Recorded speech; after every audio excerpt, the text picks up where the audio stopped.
Так, принесли в ремонт. Не регулируется. Здесь проблема, скорее всего, либо в регуляторе, либо в транзисторе.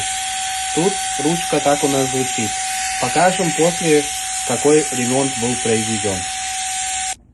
Так, сделали мы ремонт. Здесь не регулировалась скорость. Теперь все работает. Дело было в этом. Поменяли транзистор. Если у вас такая проблема, можете обратиться. Также ручка шумела очень. Тут поменяли 4 подшипника и щетки. Теперь ручка работает намного чище и лучше. После обкатки она станет еще чище. То есть это где-то 20 клиентов. Все.